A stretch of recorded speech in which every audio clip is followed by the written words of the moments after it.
the story about that is I went to the then photographer we had a dark room, he was all film, and I said, hey, Ray, I think we should try doing some digital photography. What if I got you a digital camera and then you just kind of played around with it for a while and see if you could work with that? Maybe they're not good enough yet for us to make this conversion, but I love your photos and I think you do this. And he just looked at me and said, I'm not doing that.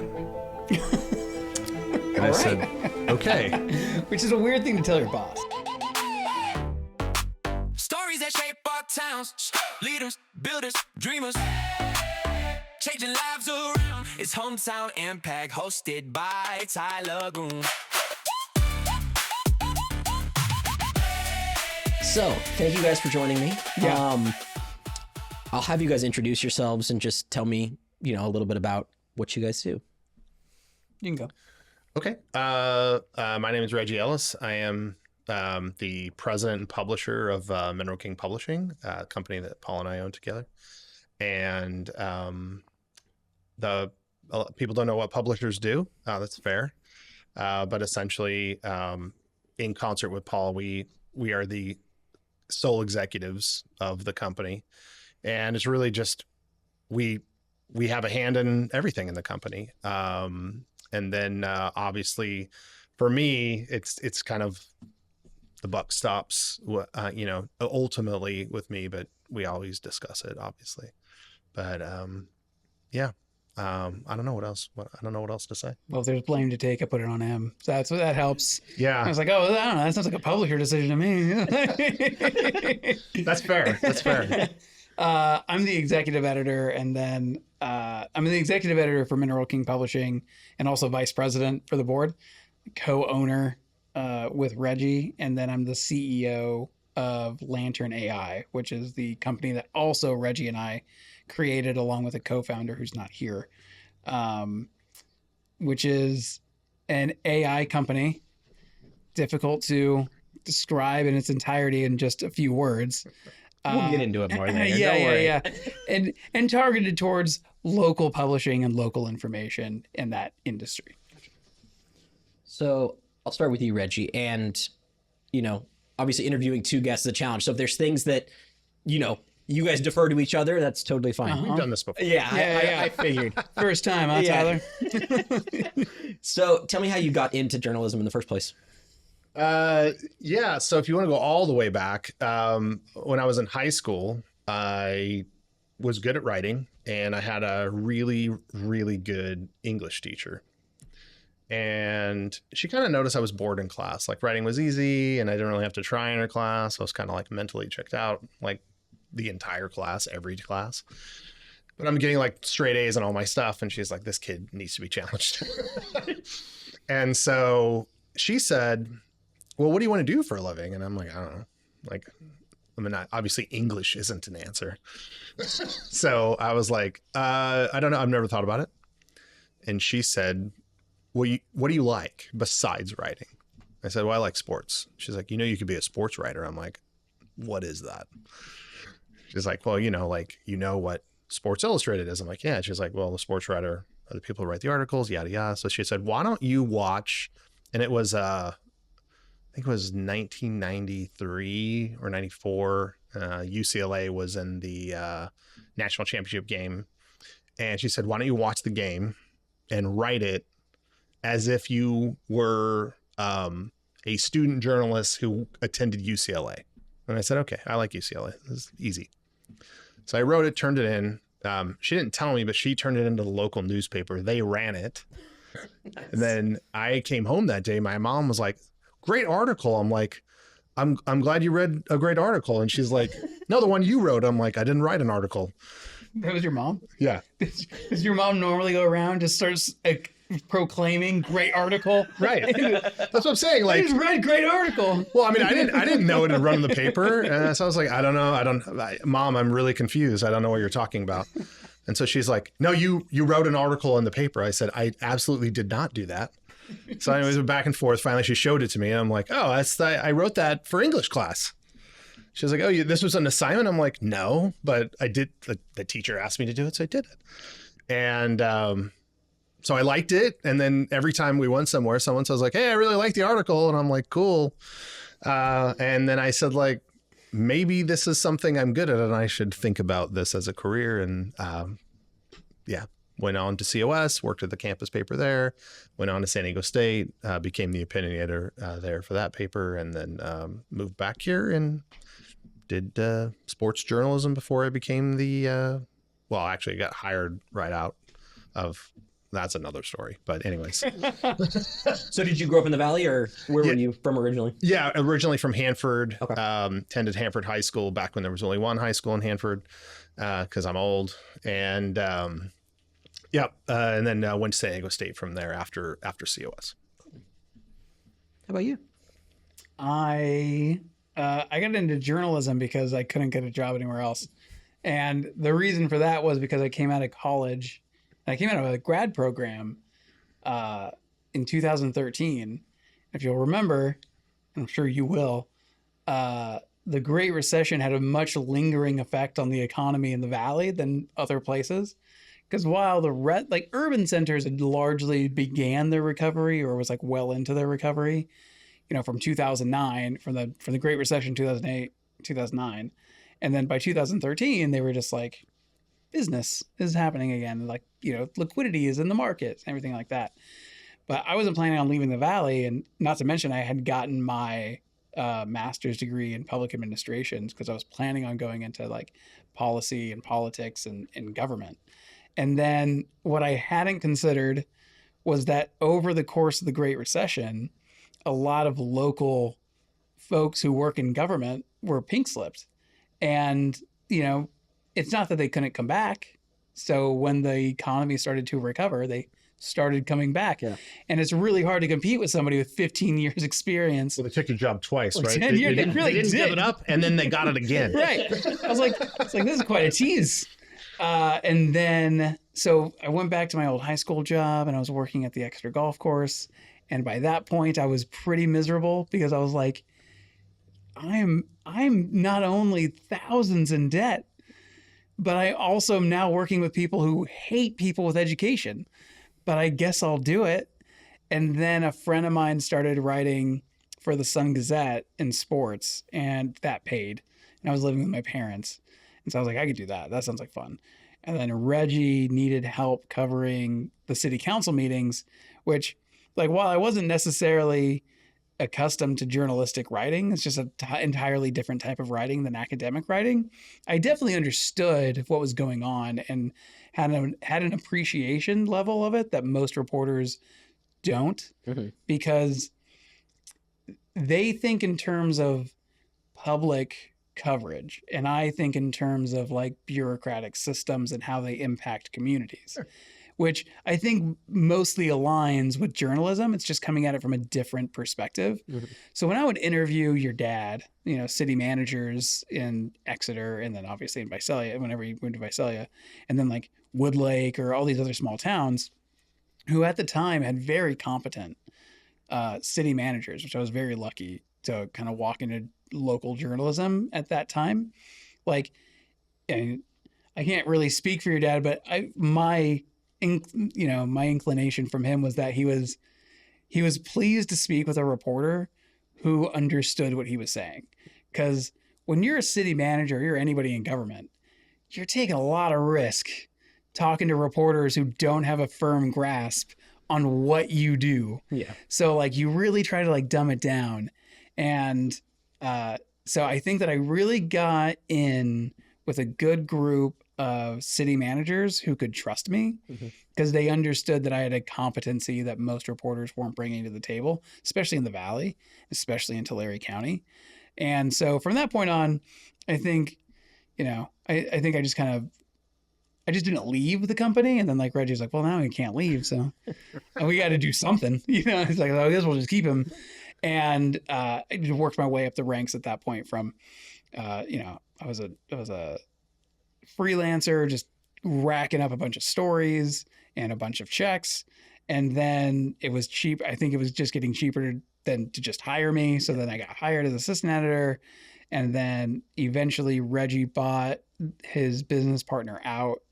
And so then Reggie was then sole owner of the Sun Gazette, or Mineral King Publishing, which was just the Sun Gazette at the time. Mhm. And then I was editor and he was publisher.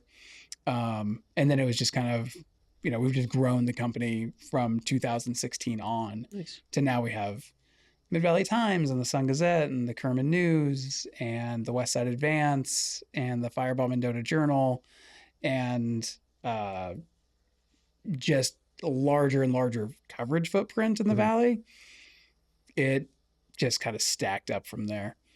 So when you joined, did you join the Sun Gazette, or did you buy into it initially? Yeah, no. So in high school, so after the story with the teacher, I actually got hired doing freelance high school sports coverage for the Exeter Sun and Lindsay Gazette. So, but mostly the Lindsay Gazette. So I was covering Lindsay high school sporting games, and for different teams. Well, whatever they needed, they said, "You're going to go here. You're going to go here." I'm like, "Okay." And then went to college, came back, and when I came back, I was essentially just wanted to. They had an opening for a general assignment reporter, which just means you cover whatever we tell you to cover.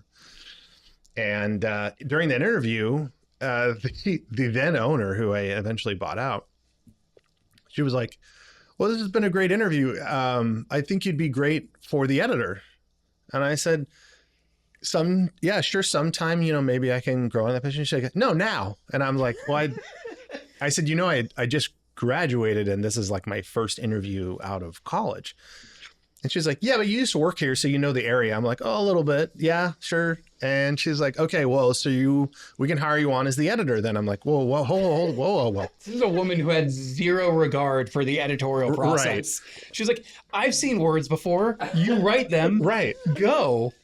And she's like, "Well, you came in here in like a nice suit and a tie, and I just assumed that you were just ready to take on like the leadership role." And I'm like, yeah. Who interviews for these jobs? Like, you appear like you don't do drugs. Go. Yeah. So I don't know. I lost my train of thought on that, but yeah, that's how I came into the company. So I got hired as editor. Got it. And after I went home and told my wife, and she's like, "You got to take it." And I'm like, "Well, I have these other interviews with the Fresno Bee and the Hanford Sentinel, all these other papers to be a sports reporter." I said, "I kind of still need to go do these interviews because it's kind of rude not to." And I said, and maybe it's a better, like, this paper is really small. I used to work for it.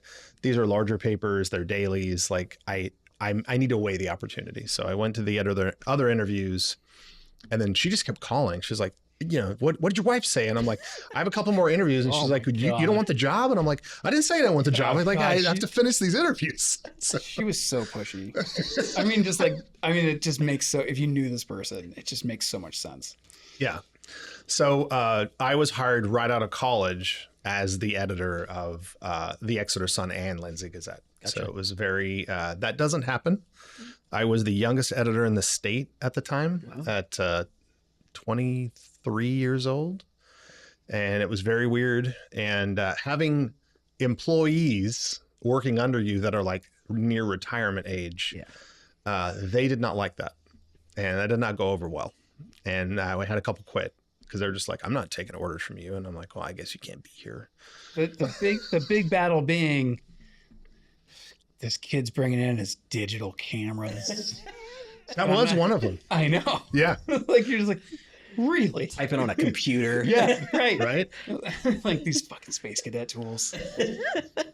Well, it was funny for me because I really was kind of the bridge, that generation that started in complete analog and then had transitioned to digital. Yeah. So like designing pages on a computer was something I did at COS for the first time. I'd never done it before then. And like when I was writing in high school for the paper, I was faxing in my stories, and then they had a typesetter position, and that person took stuff off the fax and then typed it in. It was a different time, man. Yeah. It's crazy. But I'm talking like not that long ago. Like we're talking 1995. I'm faxing stuff from my room. I used my first check to buy a fax machine, so I didn't have to drive to the office to turn in the printed, to type it on the computer. So it was very strange. So when you guys or when you took over and you joined, I'm gonna consider that kind of one entity in the same Yeah. for purposes of timelines. Did you know you wanted to continue on actual physical print? Did you want to go digital? Like, what was the kind of trajectory of that? Yeah. You mean in the era we were there together? Well, I mean, you could start when you were there and then grow into that. So I started the digital transition. Yeah. So we, the story about that is I went to the then photographer we had a dark room. He was all film. And I said, hey, Ray, I think we should try doing some digital photography. What if I got you a digital camera and then you just kind of played around with it for a while and see if you could work with that? Maybe they're not good enough yet for us to make this conversion, but I love your photos and I think you could do this. And he just looked at me and said, I'm not doing that. And I said, okay. Which is a weird thing to tell your boss. Yeah. So And then, like, yeah. no. So I kind of waited a week and then we got the camera came in. I said, let me show you the camera. It's not scary. Like it's just a different way to do what you already do. Like your eye and your mind are the two things that are really important here. Think Zoolander when the files are in the computer. Yes. Right. It's like that. Smash it. Well, and you're also, mid-20s at the time, and Yeah. like, And he's 65. yeah. That ain't gonna happen. Yeah. He looked 70, but I think he was probably only 60 actually, but I just put him in the middle. But yeah, so I told him I need you to take this camera and I need you to try it. Like, cause this is what I need from you. And he said like, I quit. I don't want to do it. So no. Yeah. Okay. And he packed up his stuff and he walked out that day and I never saw him again. So we continued kind of a slow digital conversion. Like we tried to get new computers going and we did the iMac thing, which was okay for like a little while. When you hold on to computers, for too long, it's not great. And then about the era that Paul came on board, we were actively trying to replace, to convert to PCs. Not because I thought PCs are better than Mac, because I think for publishing, Macs are better. But for tech support, Yeah. tech support for a Mac is bring it to the Mac store. I'm like, I have 10 computers. Yeah. It's Yeah. yeah, especially for that era of Mac. Right. Like it wasn't like whenever you guys were trying to switch over to be like more digital. Yeah. Like, I mean, you got to think at that, like,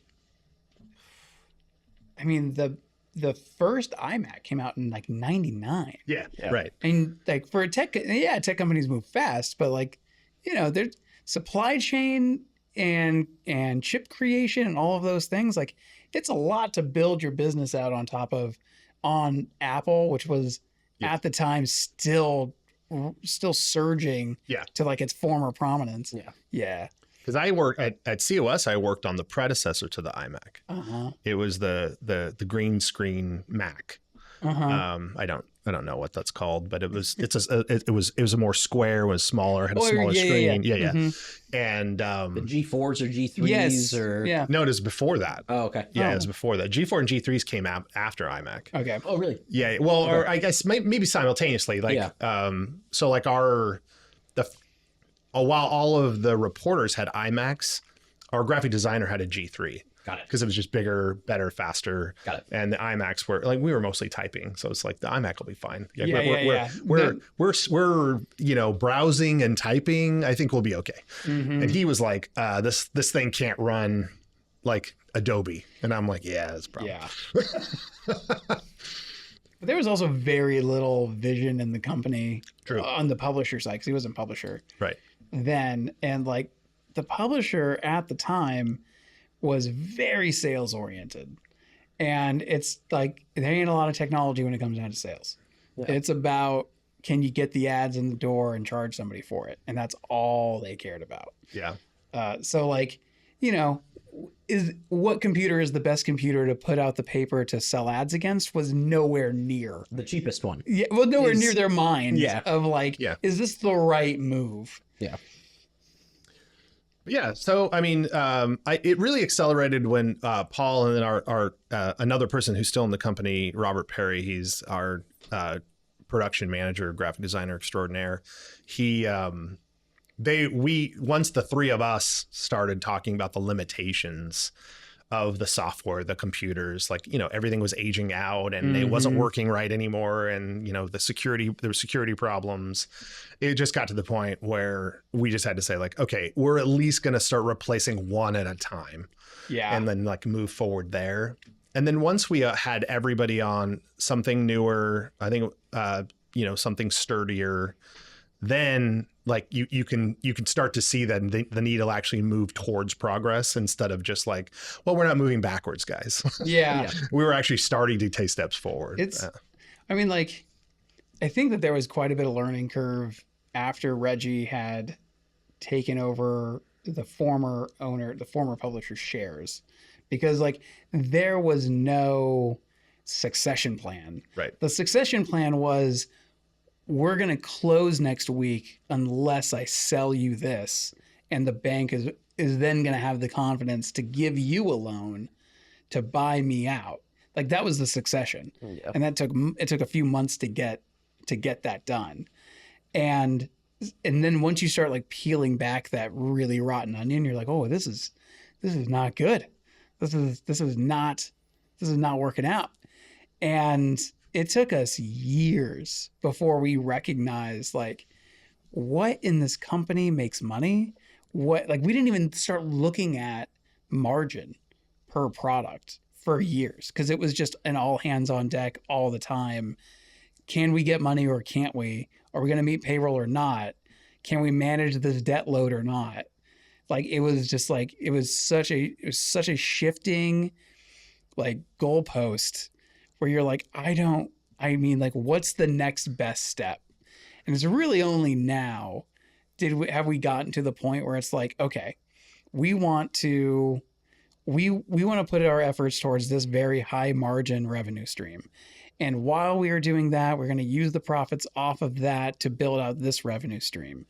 And then we are going to, and we were just having this discussion today. It was just like, okay, so like now we need better processes and systems to better project what our revenue is going to be, because revenue is a moving target in publishing for sure. The costs are roughly the same, like month to month, but revenues, you're just like, if you don't understand how to read the books and you don't have a system in place on how to, and like a decoder ring of like what happens when and why, like you're never going to get out of a mess that you might be in. So like it's been about 10 years like since Reggie bought that, cleaned it up, we expanded because we just lucked into some good fortune where we were just like, I don't know what we're doing, but that seems right. And then we just so happened to be right, guessed right. And it's always going to be a gamble. It's almost, it's not really, it wasn't just like a gamble. It was a gamble inside of a guess. And we were like, oh yeah, Yahtzee. Like, yeah, I would say like the big things we kind of consistently guessed right on. And then a lot of little things we guessed horribly wrong on. Yeah. But the right guesses could cover up all of the bad guessing. Yeah. Because there's a lot of bad guessing. And it was also just fortune. So like Mineral King Publishing owned the Lindsay Gazette and the Exeter Sun, in addition to a bunch of other former publications that they just had bought over the years. And then in 2022, Mid Valley Publishing, which owned 3 separate papers and then consolidated them into one, which was Mid Valley Times, they printed our paper. And the reason why paper is so important for our business is because of public notices, which is a huge revenue stream for most papers in California, because you get to charge for the advertising space that governments and lawyers and everybody else has to run for transparency purposes. That company, Mid Valley Publishing, their publisher passed away, and the ownership board was like, well, we aren't really like publishing guys. We just didn't want to see the paper die. But now that the publisher's gone, like, what do we want to do about it? And a lot of them were second generation owners too. So maybe the parents were super passionate about having a community newspaper, and they were kind of like, Yeah. Well, it's not worth selling it at this point, so we'll Kind hang of on to right. it. I think for them, it was kind of just like, it was an obligation. They had put in so much money, and like they just kept on losing and losing and losing. So in their head, they're like, well, our former publisher was saying that this thing is never going to really make money, but we might be able to keep it, going along. And then I had a friend of ours who knew me and knew the board. And he's like, well, let's just put you guys in a room and see what's what. And so we did that. And then it became obvious, like, okay, we can't just run this for you. Although, we could, it just wouldn't be advantageous. We just need to buy this from you. And that board was really good about working with us because that company at the time was three times our size. Yeah, we were. So they cut us a great deal. A small fish trying to eat a larger fish. Yeah. Interesting. And so fortunately for us, that board said, like, we definitely don't want to be in this anymore. We trust you to know what you're doing. Let's find a deal that makes sense. And so, like, through some creative financing and a lot of goodwill, we were able to buy their printing press. So now we are customers of the printing press. We own the press. Mm-hmm. We bought their adjudication, which is their Mid-Valley Times paper. We picked up most, if not all, their employees. And then it was, so like 2022, 2023 was about cleaning up all of that. And just like, and when you pick up a company with, how many employees was there? Like 25? Oh, wow. We had like 7. Yeah. So like, Yeah. So we were just like, okay. Because most of the employees on the production side. So like when you have a printing press, it's not just the guys that run the press, which is 5 guys. So it's all manual. Wow. Mm-hmm. Yeah. So it's not just them. Then you have an entire mailroom staff who has to take that off the press, bundle it, label it, sort it, route it, take it to the post office for the customer. And then you have drivers who have to deliver things to the post office as well as delivering to the racks and the stores and all those things. So like most of their labor was on the production side, they had like 2 editorial staff members. Yeah. And it was really 1.5. Yeah. Like it was pretty rough. And then they had 2 salespeople, one of which was commercial sales, which made sense because you want customers on your press. You can just, when the press is sitting idle, it's not making you money. Right. So you want as many customers on the press as possible. And so like we bought all of that, and like what we really bought was a goddamn mess, because like these guys, like, because there was so little leadership while the publisher was there, and then especially after he passed away. Right. It was like people just started doing other people's jobs when they have no business doing other people's jobs. And you would be like, oh, like the team like really bound together, like, oh no. It's just that anarchy. person, that person hated that person and always thought it should be her job. Yeah. And she was like, I'll show you. I've always been able to do that better, which like neither of them can do the job well. Jeez. And they're just like, so I do that job now. And like, and then every time we asked, like, okay, what does this cost? The answer we got most often, number one, far and away, was, well, it depends. And you're like, that can't be true. Like, Right. I have invoices here saying that, Yes. that the materials cost this much. How much are we charging? And then it was like, well, it depends on what they can pay. And I was like, no, it doesn't. So when you buy a company like that, Yeah. like you're trying to look through their books and try and figure out. Oh yeah. Well, hold on a minute. Yeah. Because here's where we made our mistake. Because we knew that this was our best growth opportunity. Yeah. We stepped in as publishers as like on like an interim basis. Got it.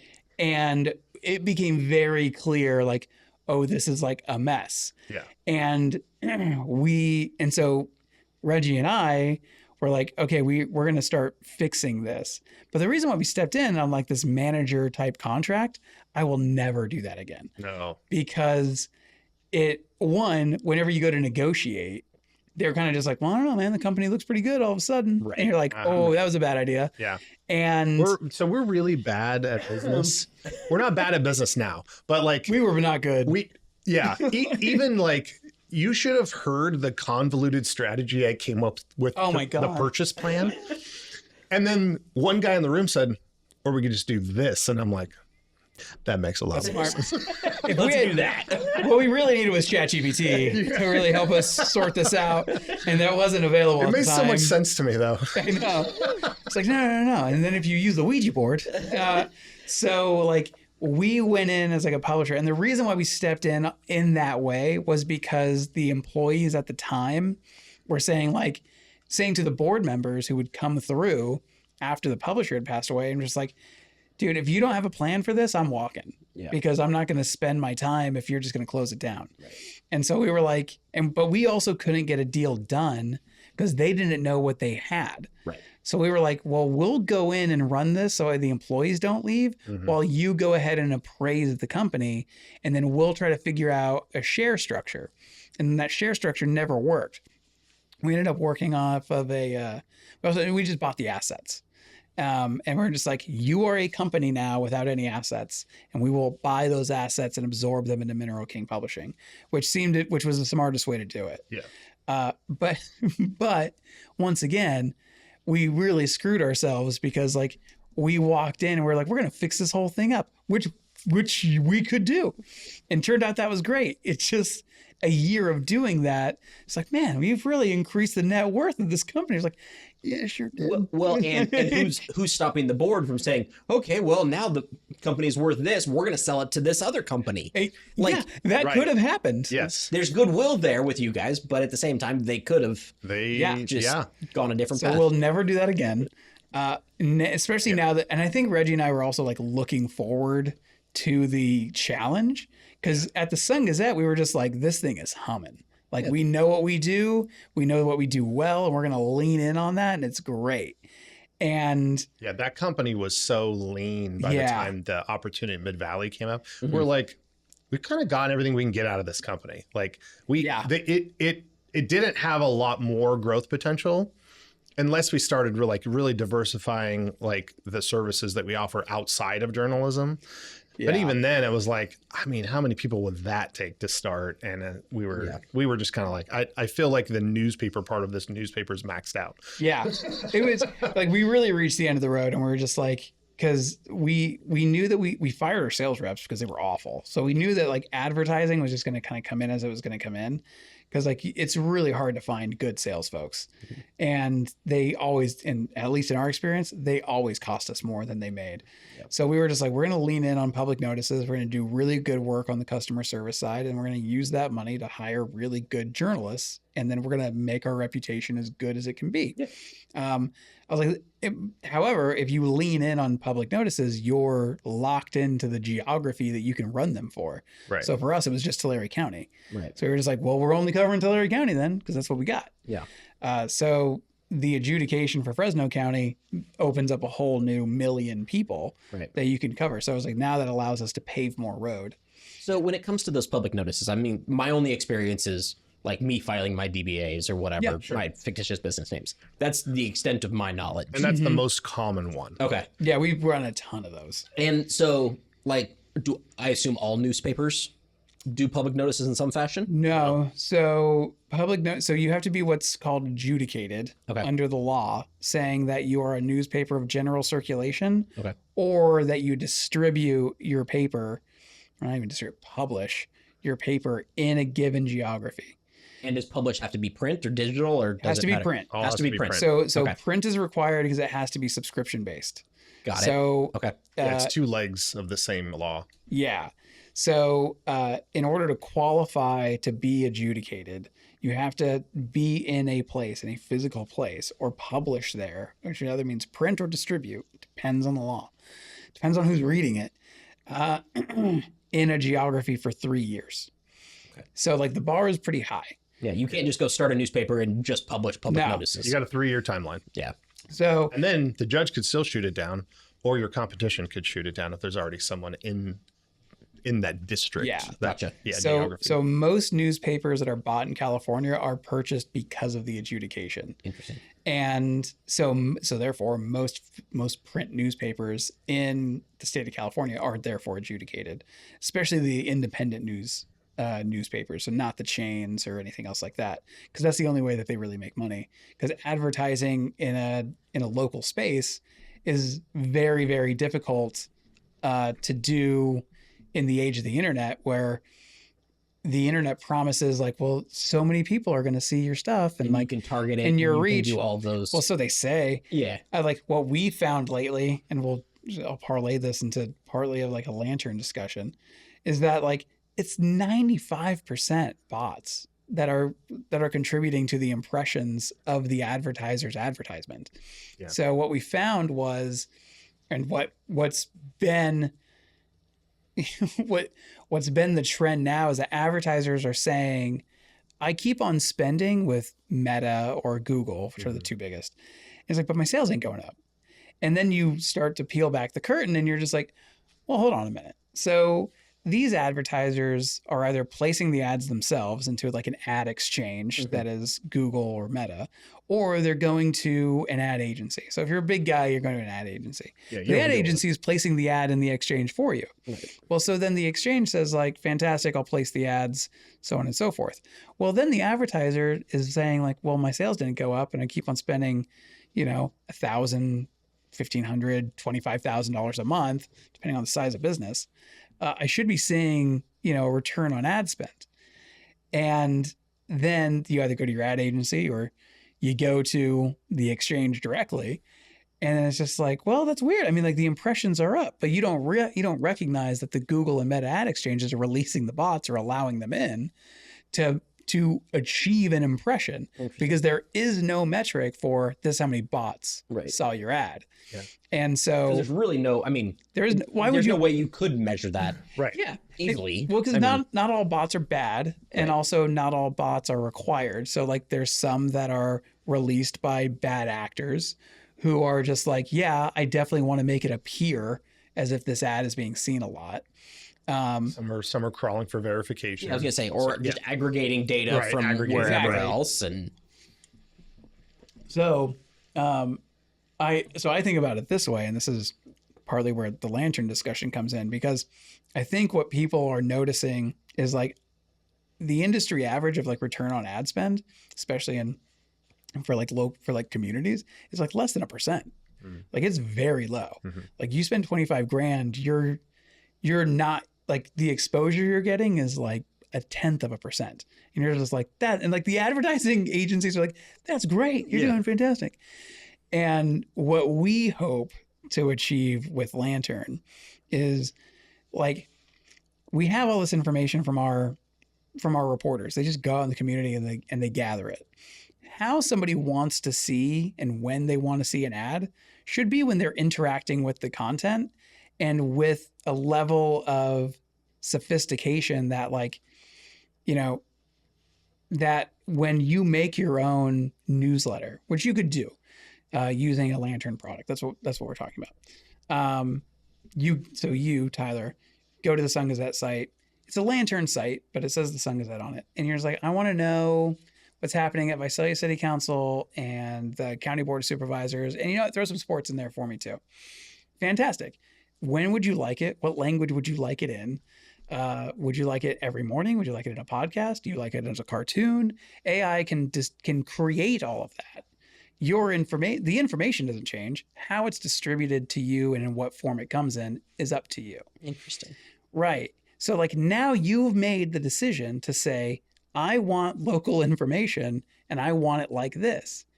Well, if I'm an advertiser and like I get to now target the Tulare County community and say like, I'm having a sale on what example do we use? Heart-shaped pizzas. Yeah.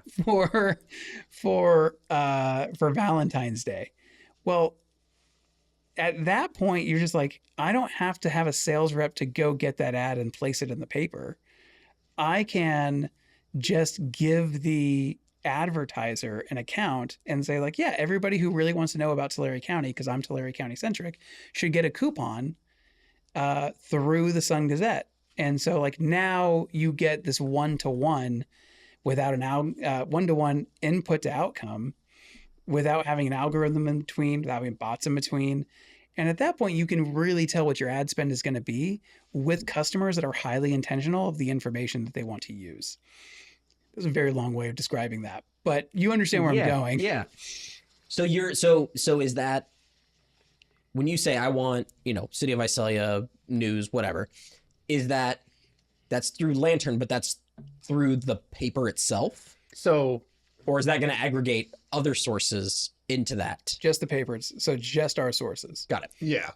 So like for us, if you if you went to the Mid-Valley Times website, the Lantern interface will look very much with different logos, the same concept. But you're asking it for Fresno County information instead of Tulare County information. Got it. And it's just retrieving all of the information that we have, and you're asking it what you want. And it's customizing everything based on what you want.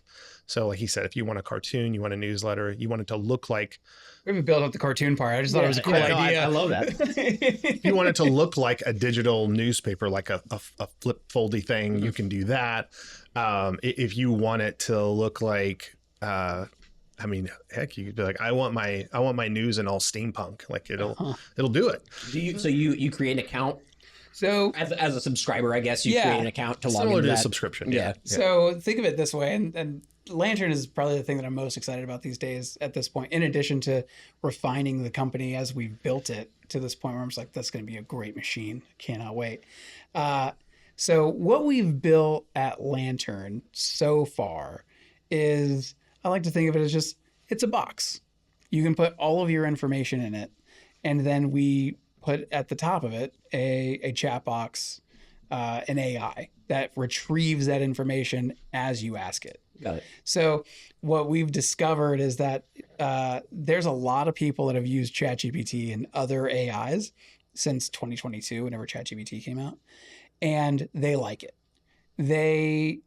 And for a long time, they were what's considered secret cyborgs. So that's a term that AI came up with. Not AI, but an author who writes about AI came up with. Because Ethan Mollick, right? Ethan Mollick, that's right. In the book Co-Intelligence, fantastic book.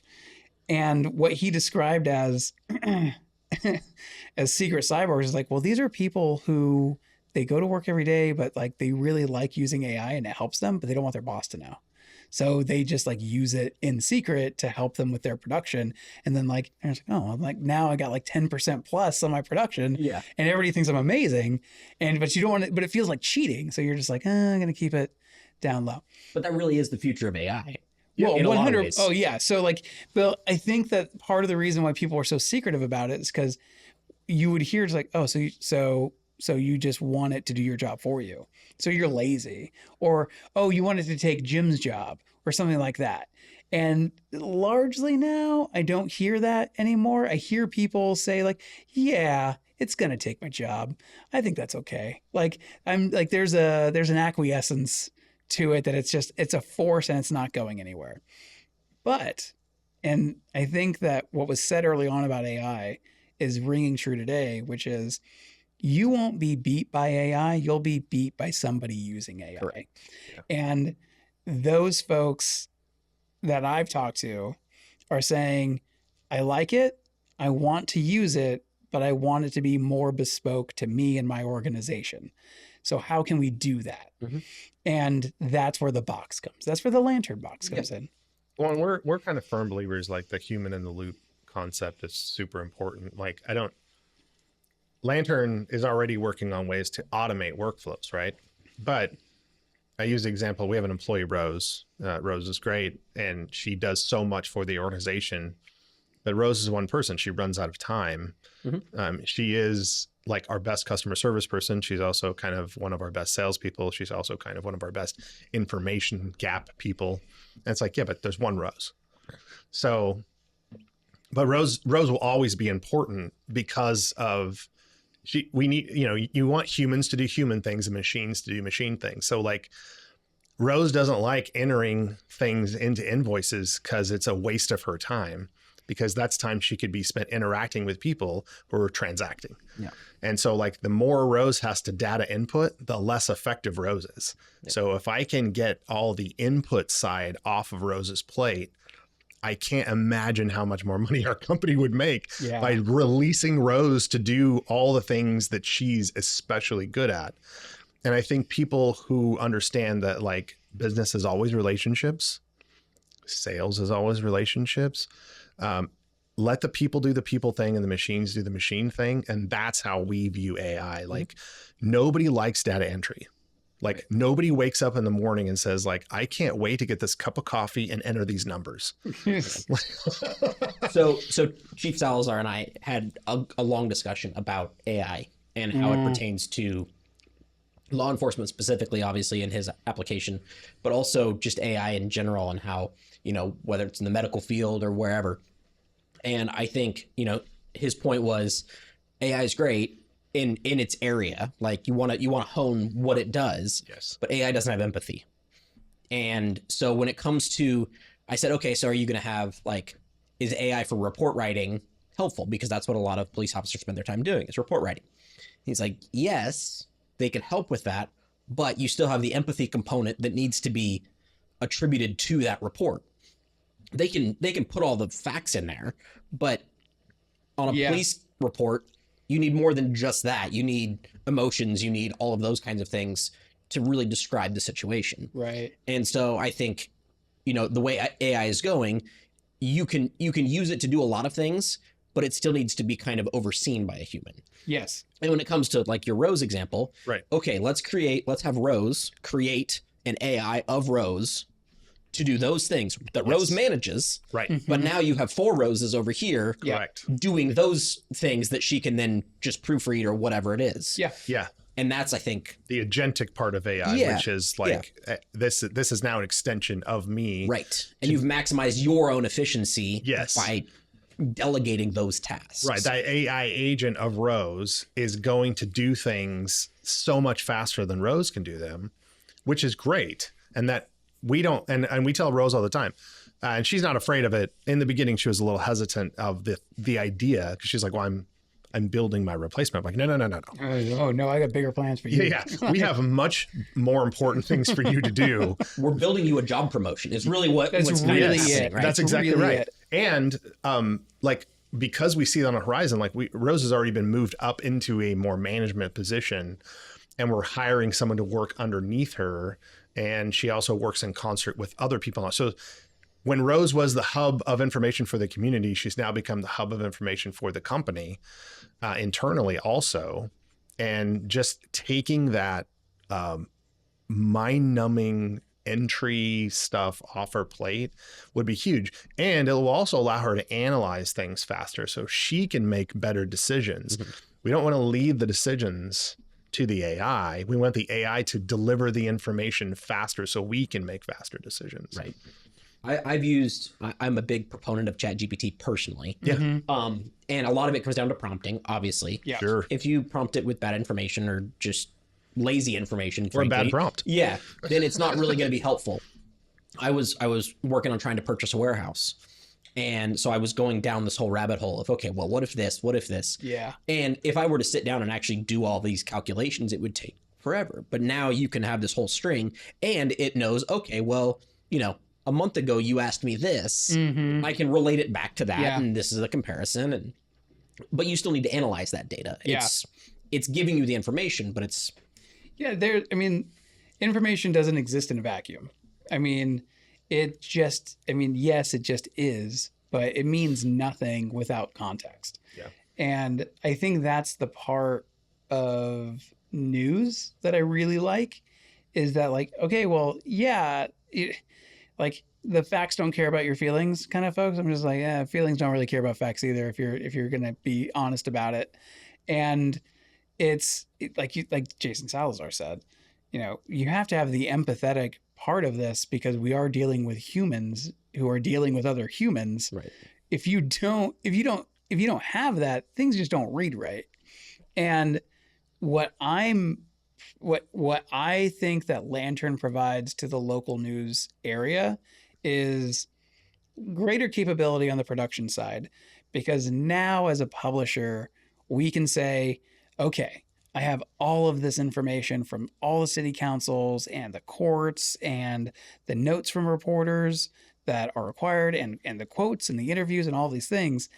But it would take me forever to realize what kind of information products I could build off of that people would be willing to pay for. And I could probably come up with some pretty good ideas, but so I come up with the idea, how much infrastructure do I need now to pay for to make that a reality? I can't afford to take the risk on that. But AI as a capability says, I have this idea using all of this information that I got from the courthouse, and I can continue to feed in. what's the market for that locally or beyond, not even locally, just anywhere else. And it's like, oh, it's about like, it's about this and it's about that. It's like, okay, yeah, push it out.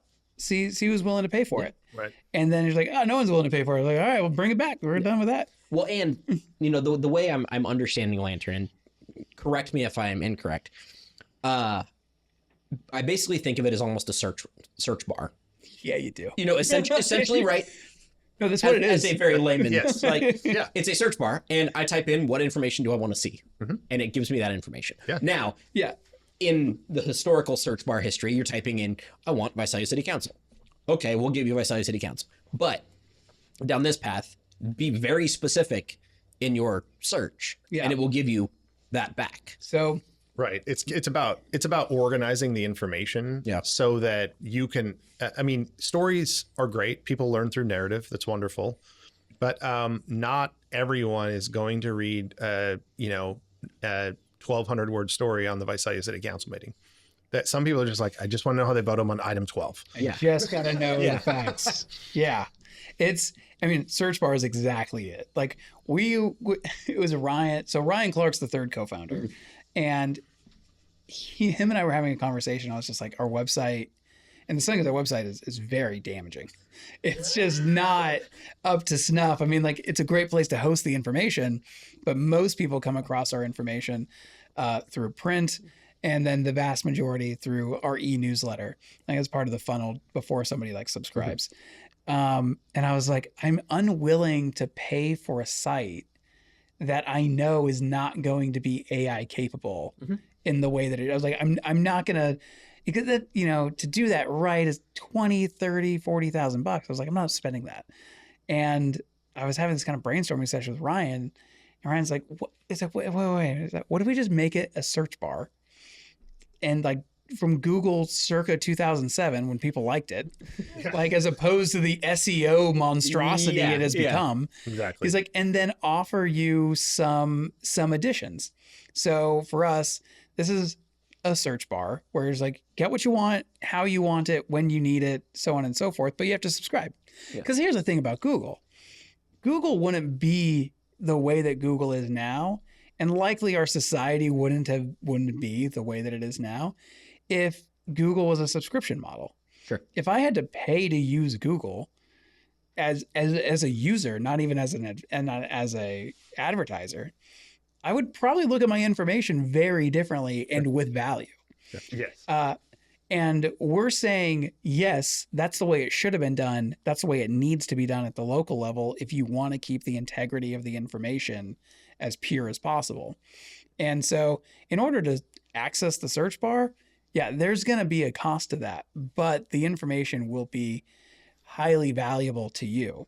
In addition, and this is where the agentic AI part comes in, if you're a subscriber, and you don't want to go to the search bar every day to figure out what happened, just create a newsletter for yourself and say how you want it. That was the exact next question I was going to ask.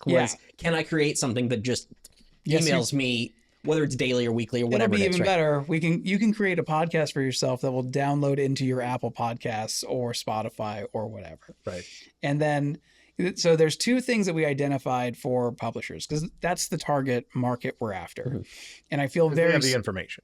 Right. So they have the information and they don't understand their business model, at least not to the depth that they require. And if you want to call BS on me, go talk to one. I dare you. And so we discovered, we're like, newsletters are highly popular because they're direct. People like the fact that it comes from a place they trust without an intermediary. So let's create an agentic workflow that they can do that and customize. The next thing, because there are so many adjudicated newspapers in California, is that the next agentic workflow should be processing public notices for your organization without having to spend a lot of time or weighing down your version of rows. And so now not only are you giving your customer what they want, but you're freeing up staff time that you can then use for other things. You've now created the room in your budget. However, and as great as that is, and I think that will help publishers, the next thing and what I think is the most important thing is a button that said, you know how Google used to have like feeling lucky? Yeah. Yeah. Right. So like, Takes you to the first, Yeah. the top hit or and whatever it's it like, is. yeah. So I was like, oh, yeah, it's interesting now. What I think we should do is start your business, because what we all know to be true in the age of AI is that there will be fewer workers, or there will be fewer jobs for workers who live in your community. And if you allow an economic cycle to go that way, you will have more homelessness. You will have a lot of issues, almost recession type level, if not worse. And I think that there is a lot of entrepreneurial minded folks who just say, I don't know how to start a business. That's not me. I don't know how to do that. That's somebody else. That was me 2 years ago, for the record. Right. So it exists. Yeah. And data from recessions tell us this is true, right? What happens when a recession hits, the job market gets tight, new people can't enter the market, some longtime people are exiting the market. What do, right? They open businesses. And so when there's a recession, the DBAs go up. Yeah. And so if you're looking at an economic collapse of an old guard, we think that will amplify that even more, but that won't help educate people on, like, there is an order of operations to starting a business, and the bank will slap you down if you step out of line, and the market will slap you down if you step out of line. So like, you can save people a lot of inefficiency by just telling them, this is step one. And they're like, what about, like, no, this is the first thing you do. Like, you have to do this step, and then this step is the next. You do not skip steps. You will hit a wall, and it'll be really hard to get around that wall. And then you'll go back and waste a lot of time and money. Yeah. So like, and then you'll be out of business. Because you don't have enough built up capital to withstand the obstacles. Right. Yeah. And I mean, to start a business now in the AI age, I mean, it takes how many fewer employees to get where you want to go? Right. I have 0 employees. Yeah. You should keep it that way. Yeah. You don't need them. They're the worst. Anyways, I'm just kidding. Yeah. You know, all my stuff's event based. So Right. I hire contractors or freelancers when I need them. And Sure. So we were saying this at a service club meeting on Monday. If you want to start a business in a community, your best friend is local news. You got to know where the chessboard is, how it's like, where it's being played. You need to know the inning and the score. And if you don't have any of that market research, or it's not made available to you in a way that you understand it, then you're setting yourself up for a failure. You know, maybe 50-50 at best is your option. So if we can close that information gap, if I have an idea and I want to start a business, and help them create the steps that'll help them with zoning, or like buying your business license, or connecting you with an attorney, or connecting you with Tyler because you want to do a marketing event, or putting your events on the event calendar, or becoming an advertiser, or I mean, like, business has all of these things that most people never even think about. Then I think we'll help our communities thrive economically after everybody at Amazon gets laid off because they have bots doing the work instead of the folks now. And I think that these community, and then I think you keep more money in the community than you would otherwise. Because if I can be Google as the Sun Gazette or the Mid-Valley Times, then stop giving your money to Google. Right. Because Google's just doing something else with it. Right. Yeah, Google's never going to come down, like, other than Street View, right? Yeah. They're never going to come down to the Street View and actually give you information about what's there other than what it looks like. Like, they don't know who the owners are. They don't know any of the local information or culture or any of that, and nor do they want to. Right. And so every newspaper is just sitting on all of the history of a place. And then no one can really access it. And we're trying to say, like, there should be a way where every newspaper organizes that information into a way it can be queried however you want. Yeah. And then sell that platform to the other publishers is kind of the plan. Right. So we can be the foundational tool for them to create this for themselves. I think, our business model, I don't think it's a secret. Our business model is to help them centralize their data so it's AI readable and they can make the most out of that information. And then offering them agents and agentic workflows that they can then rent or buy. Well, I don't think they'll buy it. They'll subscribe for like a monthly. So that way they don't have to build out their own workflow. We'll just be like, well, here's an agent, and then you can just apply it to your site. So, say you want to add, an events calendar to your Lantern site. You're like, okay, well, you can have an agent that sits over the top of that, and you can subscribe to it from us. And in fact, when you tell folks like, hey, we know that you're having an event as an advertiser, ribbon cutting, whatever, put it on our calendar. Well, the upshot of that is like, okay, well, now our agent will not only send it out to the Tylers of the world, but your agent will also stay on top of the Tylers of the world saying like, hey, I think there's a connection here between you two. Perhaps there's a collaborative project between such and such business and then your business. And I bet it'd be great to advertise that.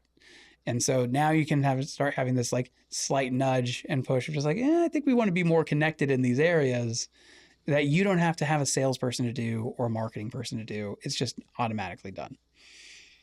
Interesting.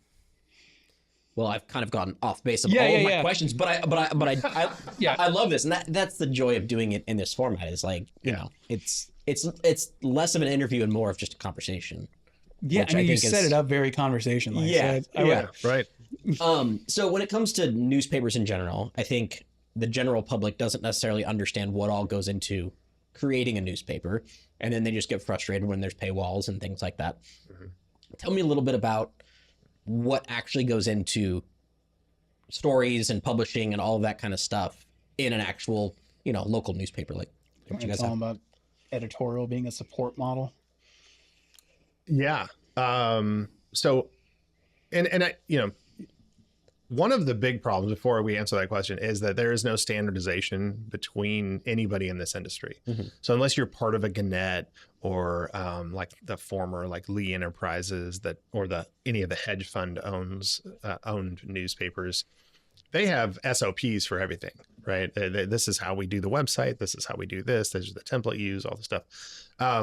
If you are not part of one of those major chains, there's very little that you have in common with how you run a paper than the guy next to you. And so what we've experienced talking with people is one of the reasons that AI is such a game changer is it is a way to help standardize the industry. Because the biggest problem we have in the industry is you have editorial, which is the mission, right? I mean, the way we look at journalism, which I hope other people look at it that way. The mission is to cover the community, be a watchdog for government, tell the community about itself. That's kind of the tenets of journalism. But the problem is that all of the reporters and the editors and everything, they don't make a dime for the company. I mean, sure, there's a subscription model. Subscriptions are the smallest amount of revenue I think that we collect. Yeah. I think Obits does better. Yeah. And I think that's important for people to understand is like, I remember when the Visalia Times Delta switched to their paywall and all that stuff, which maybe it's been a while, but like everyone was upset because, I want to see the news. Well, you could subscribe to the newspaper in print form or digitally. It's really no different. Yeah. In terms of you're going to pay for a subscription either way. Yeah. So one thing we did is I think what we did correctly when we put up a paywall is we said it's one price. There's a subscription to the Sun Gazette. You can have it digitally. You can have it in print. It's the same subscription. You shouldn't have to have a digital and a print subscription. So that's one thing I think the industry did wrong. The big one was giving away for free at all on the internet that decision was made in the early days of the internet and it's haunted the industry ever since. Yeah. But so the editorial team is our biggest team and it doesn't really make money. It is the biggest cost and has the least amount of income, revenue generating. So all of the other departments have to not only pay for themselves, but then subsidize the editorial department. And that's a big lift on the other departments. That means that the other departments have to be very profitable, very efficient, because journalism is inefficient, right? It's not meant to be efficient. You're dealing with people, you're talking to people, you're building relationships, building trust. That those things are not supposed to be efficient and cold. But, you know, as much as I love our mailroom people, like, process is pretty straightforward and you can make it really efficient and assembly line and all that stuff. So that's the biggest hurdle in explaining what we do, because most companies don't have a department that has nothing to do with bringing money in. And it's our largest. Yeah. Yeah. It's like I was telling the editor or the editorial department, because we just did performance reviews, and I was just like, I mean, I want them to understand, like, we see ourselves as a journalism company, and the ways that we make money to do the journalism is just a part of it. Yeah. So when commercial print makes money and public notices make money and obituaries bring in money and philanthropy will bring in money, that's all a part of one mission. They do separate things, but they're all part of one mission. And I said that more or less to have the editorial department to recognize, like, you guys are here as a gift. Like, these people don't do their job, you aren't here at all. And so I want you to appreciate this as a team, because if we aren't doing journalism, these guys probably aren't, you know, these folks probably aren't here. I was like, but if these guys don't do their job, then you're not here. Right. So this isn't like you're up in the ivory tower. Like, no, you're down with everybody else. And you should, you know, it wouldn't hurt to say, hey man, I really appreciate the work that you do, because they appreciate the work that you guys do. Yeah, it's like you if you ever watch an interview of like NFL, like, or even any professional sport, right? Like, and they ask them like, well, you know, tell us a little bit about like the people that are on the that are part of the organization that aren't on the team and what they do, and like, who do they talk about, right? I love my equipment manager. Yeah, the guy's the best. He's always got. Or like, I love the guy who handles tickets for family members. He's the best, right? Yeah. Like, you want to get in, go with Jim. Yeah, that's a big deal. Those are the support people, and smart people know to explain to the rest of the team, like, this, like everyone's position here, is very important. It may not be important to you, but it's important to the organization. And so I think the way Paul put it to them was kind of like, hey, when you see these people, shake their hand, tell them thank you. Thank you for allowing me to do this thing called journalism that's been my passion. And understand that their passion isn't necessarily journalism, but they understand that you are the mission of the company. We're here to have a group of people who can improve our community through information, and we all understand that part of the mission. Right. Interesting.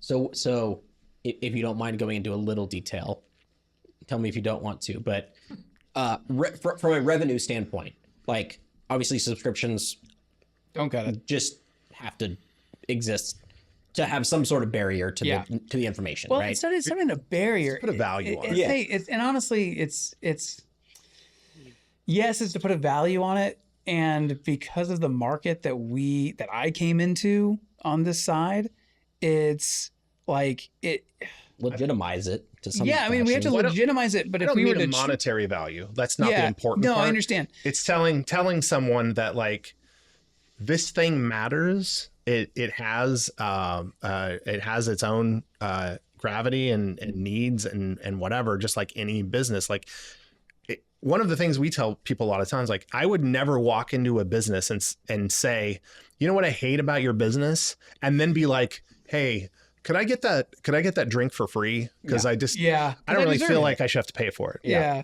It's like we have to vault over, because if we told people this is what it costs to run the editorial department, the subscriptions would be $15,000 a year, to do it, like, really get into it. And they're just like, well, I'm not going to pay $1,000 a month. They're just like, yeah, you're not. Right. I was like, but you probably should be paying something substantial. Mm-hmm. And that's why, Lantern and I think AI is opening the door to a new negotiation of what information is worth. Yeah. And so, yes, I understand that people are not willing to pay the amount necessary to keep the editorial team staffed the way that it currently is. I understand that. Yeah. I, however, think that if I presented this information in a way and in a place that you could choose and would best help you, you would pay for it that way.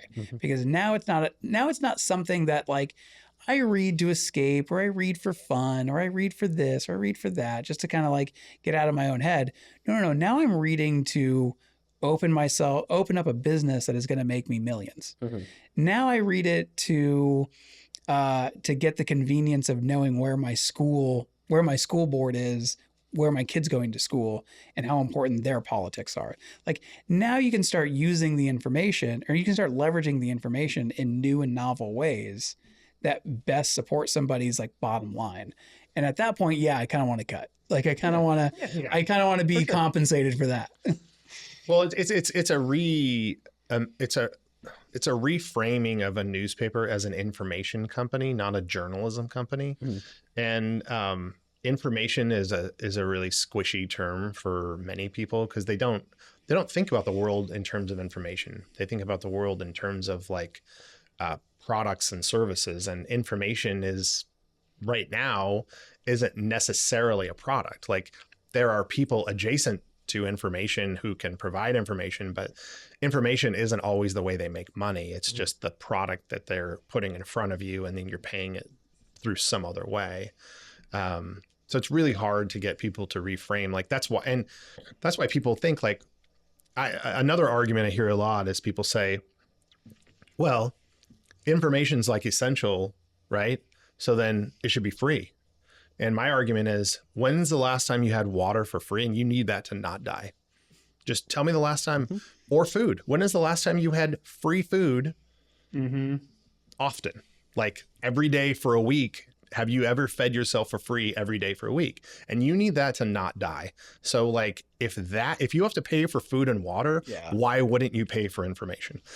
Well, and I guess if I think about it too, from an information standpoint, there is a lot of things that are free. You can look at city council agendas. You can look at board meeting agendas. You can do all of those things.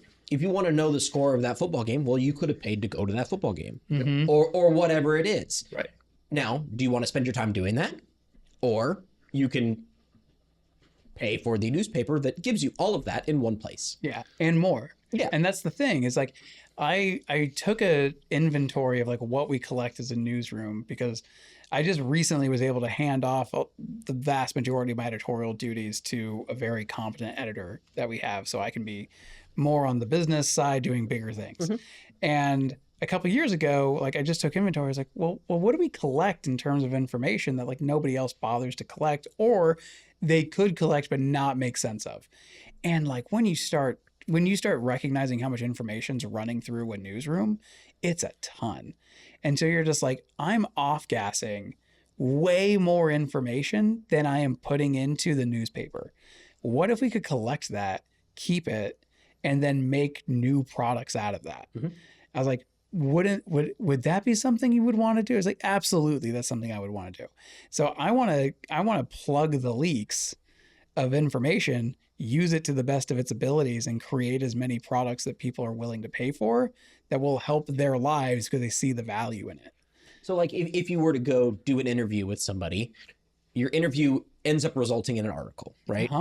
But there's the rest of the information from that interview. I was just going to say That's exactly right. Or, the other place my brain goes is, okay, the school board agendas, they're public information. Anyone can go do that. Now, you're not necessarily going to post all of those on your website. Maybe you do, but maybe you don't. Well, we could as a preview. If you did post all of that, then Lantern could aggregate from that particular information specifics. Yeah. So it's so funny because whenever you begin to go down this rabbit hole, and maybe you're going down it with us right now, is you begin to realize that most everything is information and compute.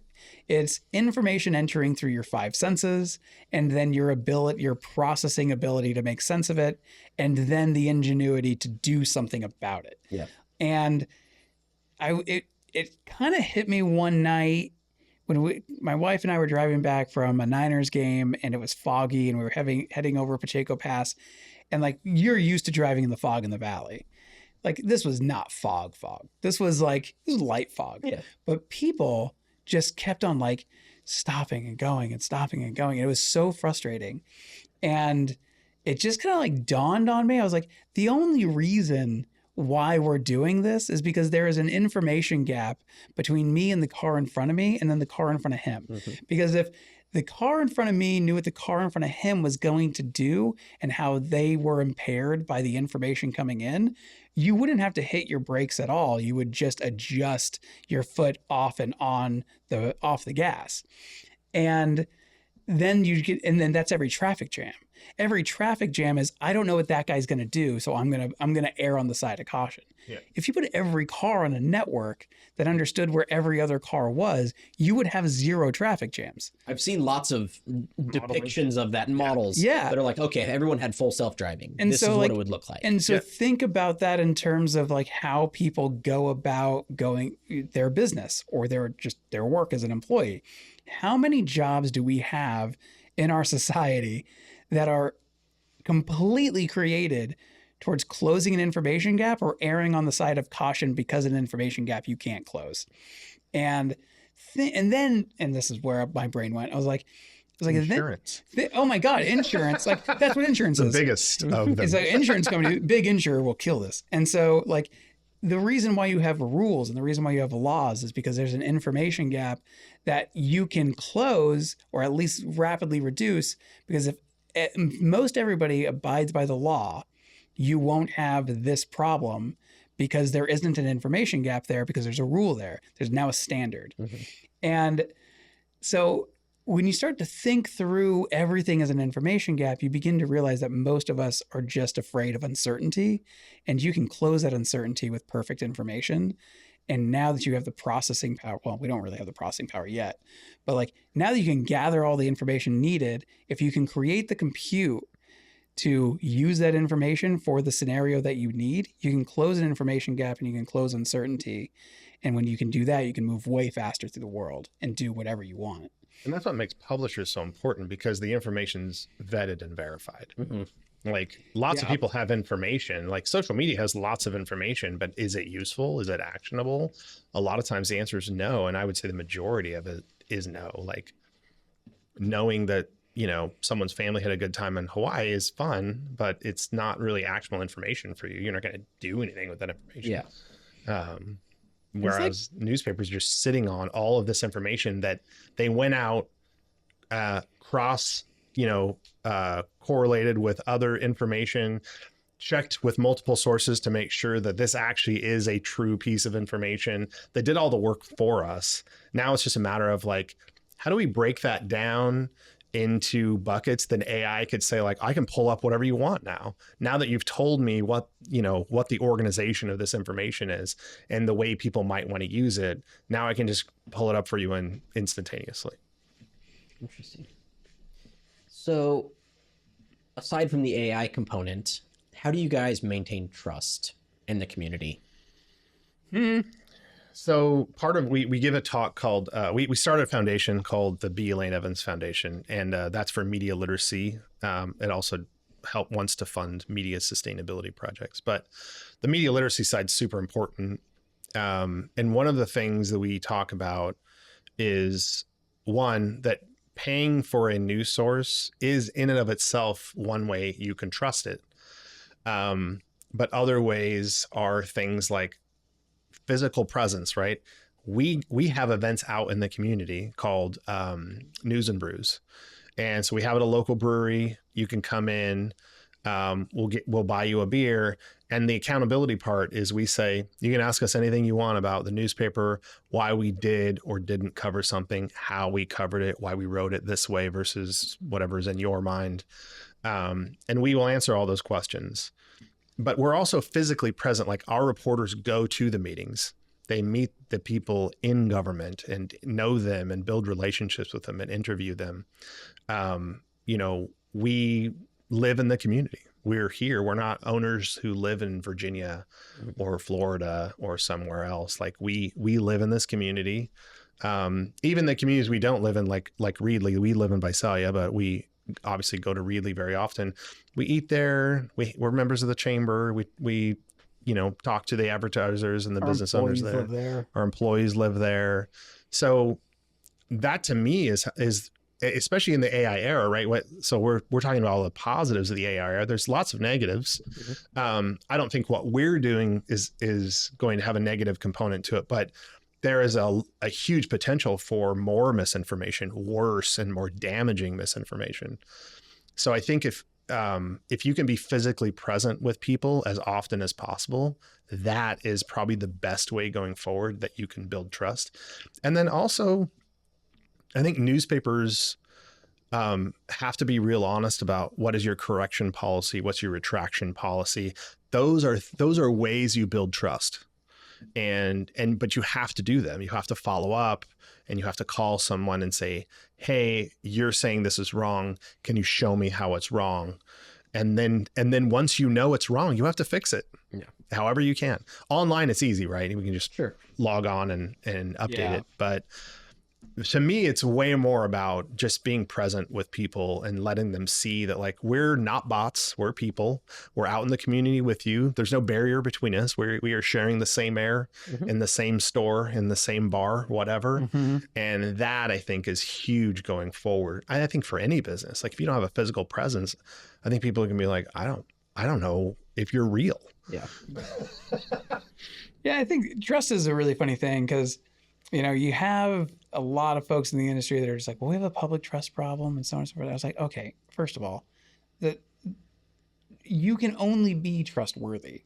Like everything that Reggie's describing are perfect policies for being trustworthy, but that does not entitle me to anybody's trust. So trust is something that is given to you, and I don't even think that you can you can do the work and earn it, but I think that a lot of people have been very confused by what trust is and what they do trust. Because I see people who will go after a story that we wrote, but boy, they love the misinformation that Fox News puts out, and they're just like, I trust that. And you're like, okay. So like trust really isn't a thing about the facts or the information. Because if it were, you would trust me, but it's not. Trust is something that most people feel implicitly, but really can't put their finger on.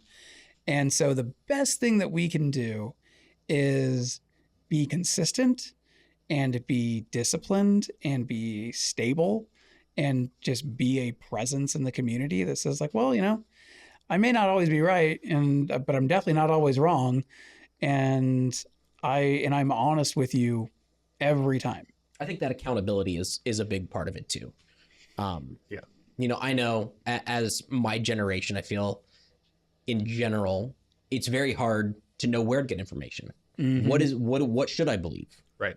And how do you see the biases, and how do you maintain that neutral ground? Yeah. So Paul's a good line. Like you if you want a newsroom without bias, then you'll have a newsroom without people in it. But there's lots of ways to try to neutralize it as much as possible, minimize it. One is you have an editor who isn't the reporter, right? Like editing your own stuff. You learn that in grammar school, right? Like hand it to the person to your right and have them read it. Because if you read it like, yeah, it looks great. I think we're all done here. Yeah.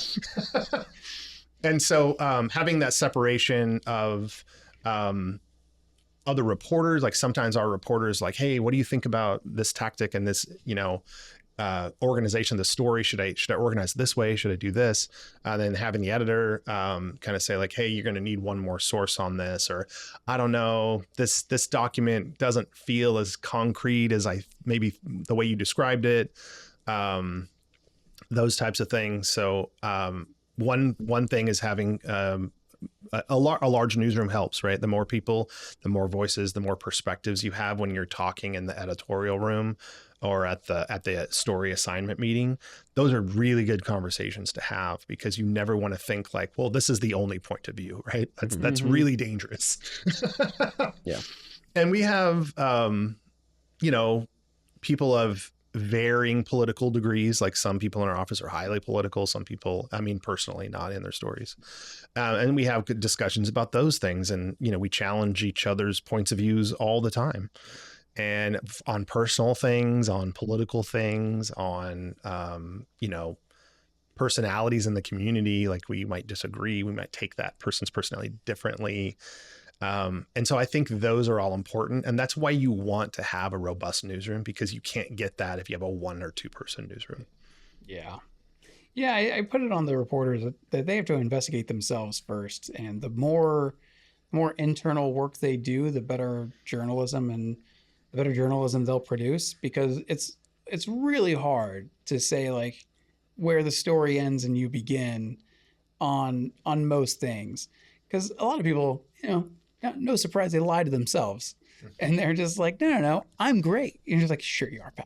Yeah. And so like, You tell yourself that enough, then you actually believe it, and it shows in your work. Yeah. And so like when you're trying to communicate to somebody else, because at the end of the day, as journalists, we're trying to communicate to somebody and to a broad swath of people. Your best ability to communicate starts with you. Mm-hmm. If you know yourself the best and as honestly as you can, and I don't think many people do. I think many people say like, yeah, it's a little scary in doing that. But if you do, and you really investigate what you know, why you know it, and why you react to the things you do, then all of a sudden your communication skills get a lot better. Because you're just like, okay, well, 1, that's probably doesn't exist in reality, so I'm not going to say that. Or 2, it's like, no, that person's wrong, and I know they're wrong because I asked myself, and I'm honest, you know? Yeah, I think the hardest thing, like I'm not very emotional when I cover stories, but I get really emotional when people question, like, well, I don't know if that's true. I think you guys made that up. And I'm like, you don't even know yeah, the work that went into not making it up. right, right. Like, That's so true. yeah. It's just like, Or- dude, if I could just make stuff up, I would be on vacation right now. Like, And I also get really passionate about access to information. I kind of something your dad and I share is like, if you're in the public sphere, like there are very few things that are off limits, right? And just accept that and just hand out the information accordingly.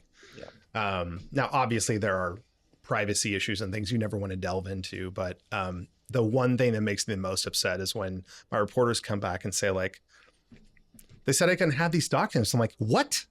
Give me the phone, and I'll get on the phone with them. I'm like, I want to talk to your city attorney right now. yeah. And so that's kind of the role I play now, is like, no. We don't accept that answer. And I will push this for the reporter because they have other things to do. Yeah.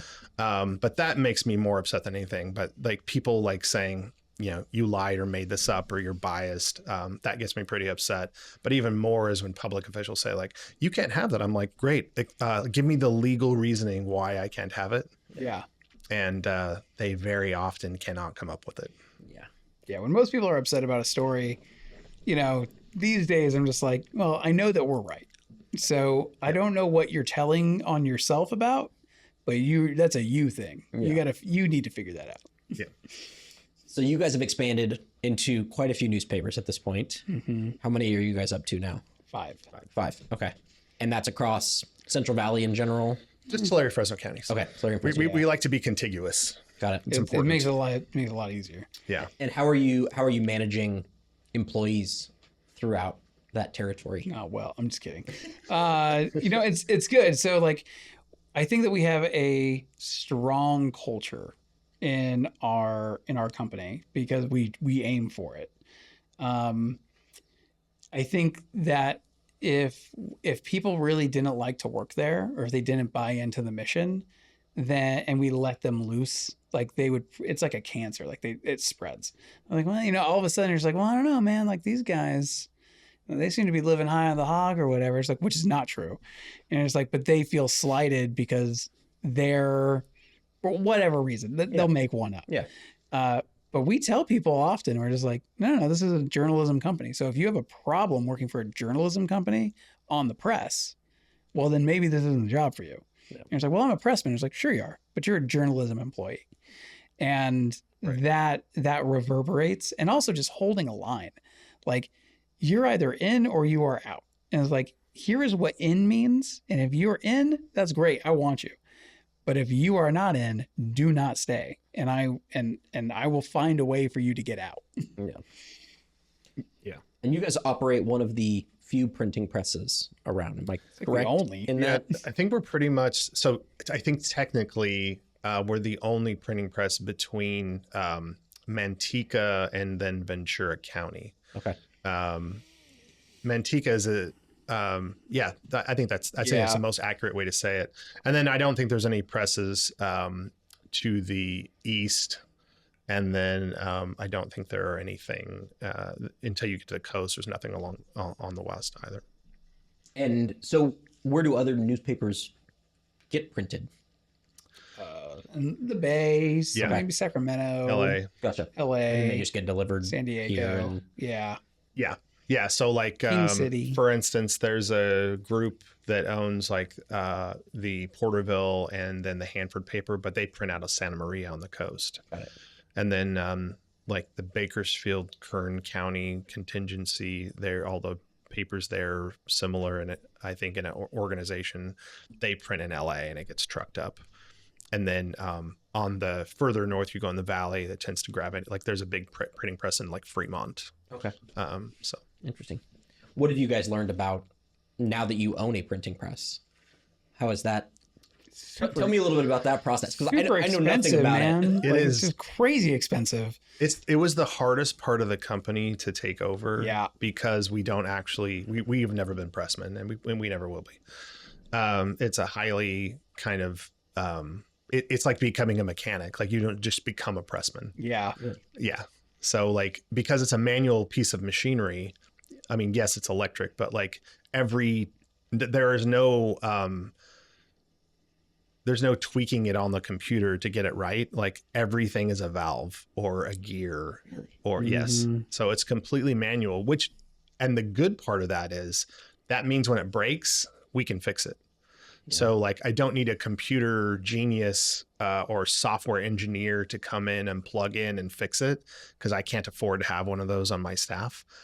But I can't afford mechanics who are like, oh, this gear broke, I'll just order another one. Or, hey, we don't have time for that. Okay, well, we can go up to Fresno and we can have it manufactured pretty quickly. It's a small, simple gear. Or I can buy it off the shelf or whatever, and then we can fix it the same day. So for us, the manual part of it is huge. But there's so many aspects to it. Like there's the ink. And then there's it's a lithographic process. So you're transferring images from a computer to aluminum plates, and then plates and ink and chemicals onto paper. So it's pretty involved. Newer presses are certainly much more efficient, and they have I wouldn't say they have less things go wrong. They have less issues with like, color matching and things like that. Yeah. So on our press, for all the reasons that Reggie said, like it's highly convenient if something breaks. However, there is now a very manual process to match the way that the image looks on the screen to what it looks like on a different medium. And if you've ever heard the term CMYK or RGB, of course you have. For anybody who doesn't understand, like CMYK is cyan, magenta, yellow, and black. K is black. And then RGB is mostly screen, right? Like red, green, blue.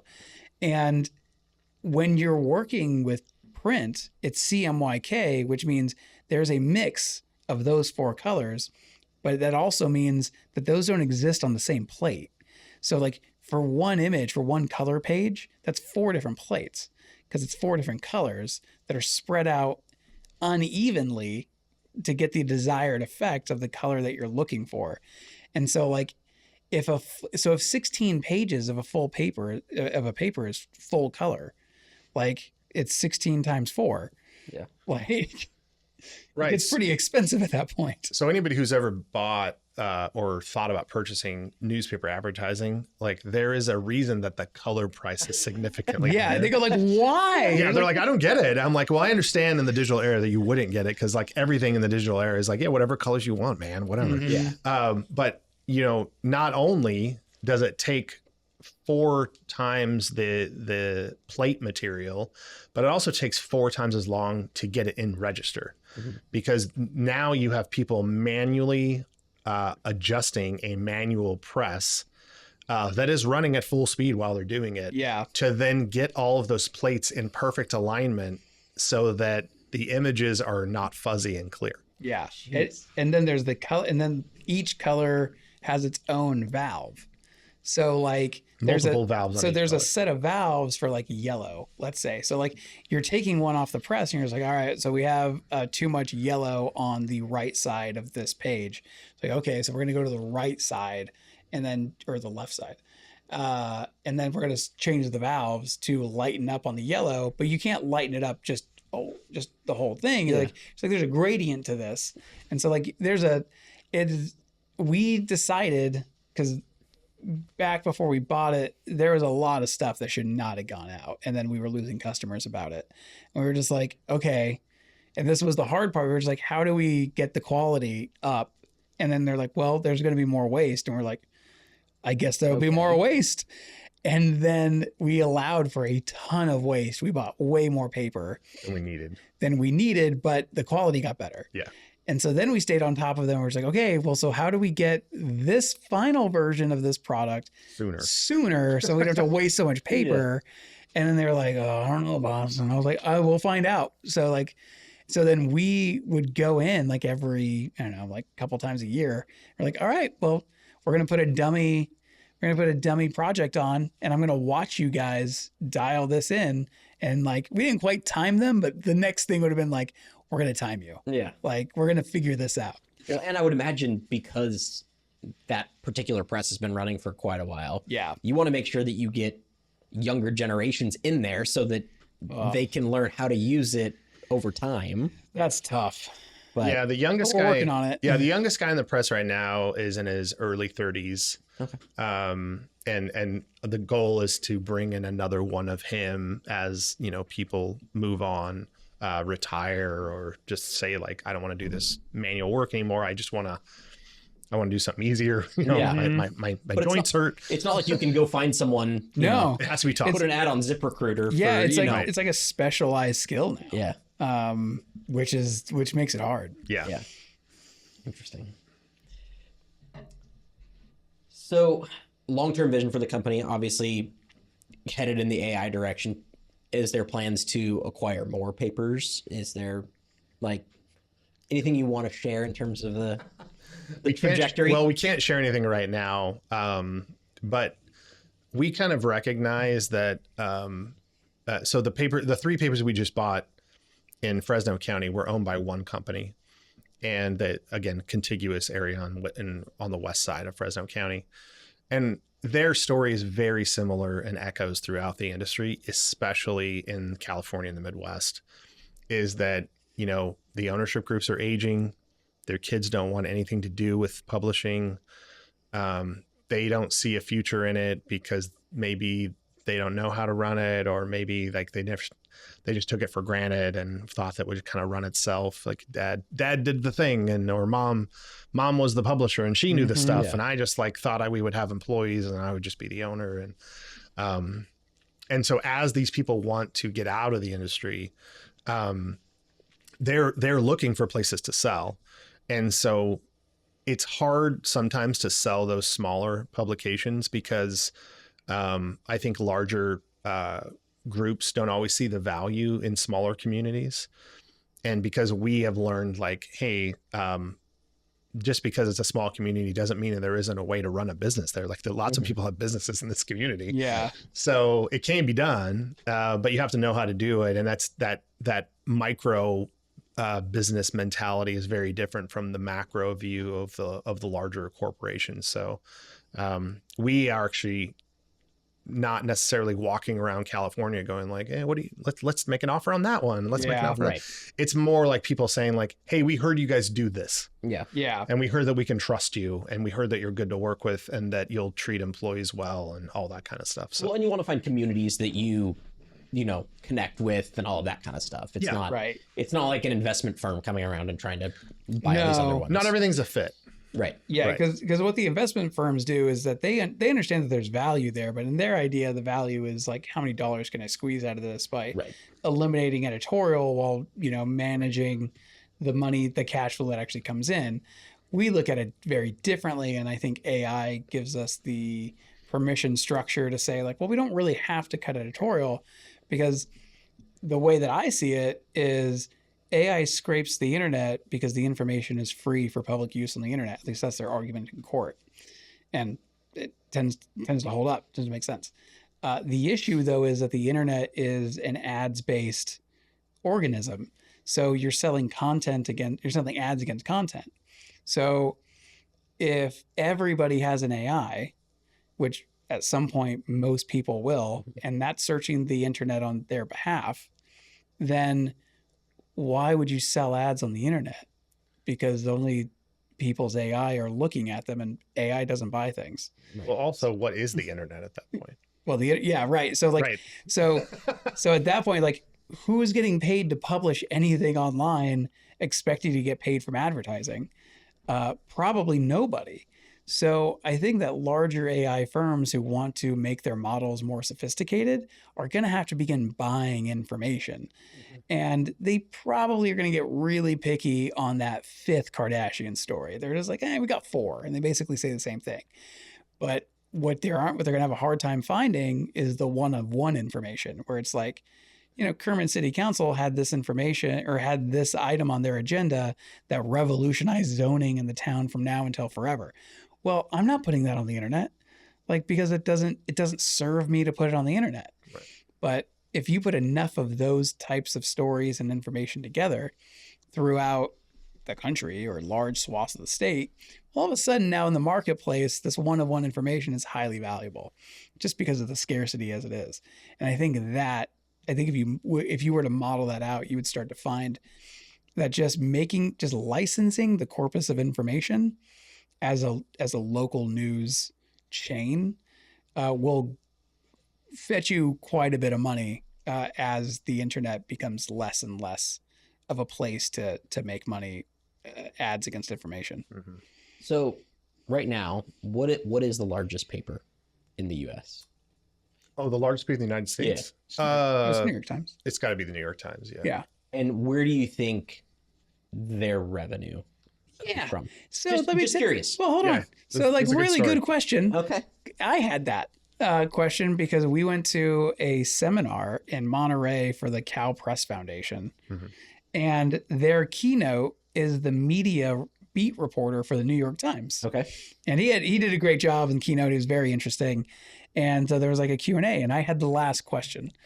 And I said exactly what I just told you. Killed the entire conference. Yeah, it was real What is early. the It was internet? real early in the day, and so I said to him, I said, "Okay, understanding that AI's growth is likely to penetrate very deep into the United States and beyond, and most people are using AI to search the internet on their behalf. Where does the New York Times revenue stand in the future?" If people are getting summaries of the New York Times and not the New York Times. Yeah. And he said, not quite this, but it's like, I think pretty close, was just like, that's what keeps the New York Times up at night. And so they were like, oh, that's a vertical. In my mind, I was like, oh, green field. We are going. Where does it stand now? Is it still the, adjudication type stuff, or So for maybe the New that's York not the right phrase, Times, but- Yeah, for the that- New York Times, they have such reach globally Mhm. that the advertising that they put on their site fetches really good money. Got it. But also Wordle, subscription services to their recipes, and just like that level of diversity of their information. Probably, I was like, oh, what does the New York Times make? It's probably like $100 million a year annually, something like that. All of that is subsidizing the editorial staff. Well, and then their subscriptions are also pretty pricey. Yeah. So like their subscriptions are, I think their subscriptions make up like $25 million. So it's almost like a quarter revenue out of that, which is very good. Very, very good. What I would give for that level of compensation. But you can only get that with scale, which is why like local news is such a different game. Yeah. So people say like, well, why don't you just sell more subscriptions? I'm like, well, there aren't that many people that live here. Right. Right. You could sell a subscription to every single person and it still wouldn't necessarily it was like an if every man, woman, and child that spoke English in Tulare County, because we're an English paper, they had a subscription, and that subscription was $100 a month, probably. But that's not a world we live in. Right. Right. Well, like back in the old days, we had a fleet of drivers who would deliver a shopper, which is just like a coupon. It's a circular, and so it's just all the ads that they would print in a paper of just ads and no content. Like a thrifty nickel. Yeah. Yeah. And they would throw that into the yard, right? 40, 60,000 homes all over Tulare County. And that didn't make any money. Like that's a big loser for us over time. But like, even if everybody bought a subscription to that coupon service, let's say, that wouldn't be enough to provide enough editorial to then properly cover like the entire county and print it and like sell those ads and all those things. Like it just never pencils out that way. Yeah. I was literally, that was just something that came to me of like, okay, so how do the big papers make money? But yeah, it's just through wide diversity. Well, and the New York Times isn't just covering New York. Right. No, they cover the world. Yeah. It just happens to be named the New York Times. Yes. Right. Yes. Is there a story that either one of you is most proud of publishing? If you could attribute it to a certain story. Man.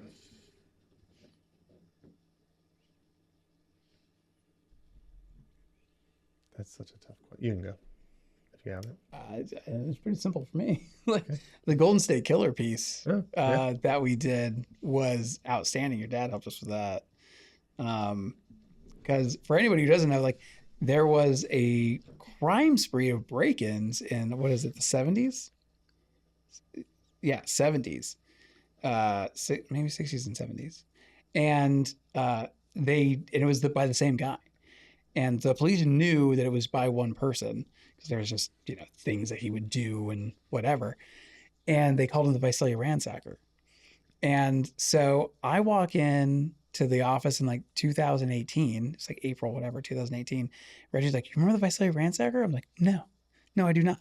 I was just like, because we had like talked about him like at one point, but it's certainly not while I was alive. And I was just like, okay. I was like, well, they caught him. I said, oh shit. Okay. And then like, as we were like looking up this like story that's now becoming like national news, is like, oh, well, like they believe that this guy is the Visalia Ransacker, but what he was most known for was like series of like rapes and murders as the Golden State Killer. And we were the ones that broke the story that he used to be an Exeter police officer in the 70s. And While he was the Visalia Ransacker. While he was the Visalia Ransacker. So he was a police officer at the same time. Yeah. Interesting. Yeah. And so what I love about that story is just like we put it out online. We had the photo because the Exeter Sun at the time was doing a fluff piece and like new officer coming to town. So like front page, Joseph D'Angelo is like there. He's like in his police uniform. We like take a photo of that, post it online. Like, yeah, Visalia Ransacker, Golden State Killer caught today, police officer in the 70s. And Channel 47 came by. This is more of a petty thing, but I loved it.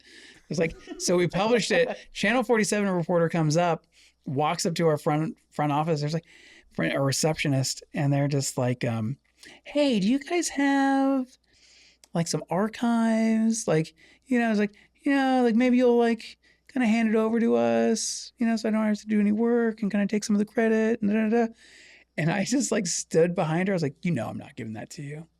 I'm not doing it. And he's like, oh yeah, no, it's okay. It's okay. So we got, that was probably our first story where we were nationally recognized for doing that. So for me personally, it's a much smaller scale.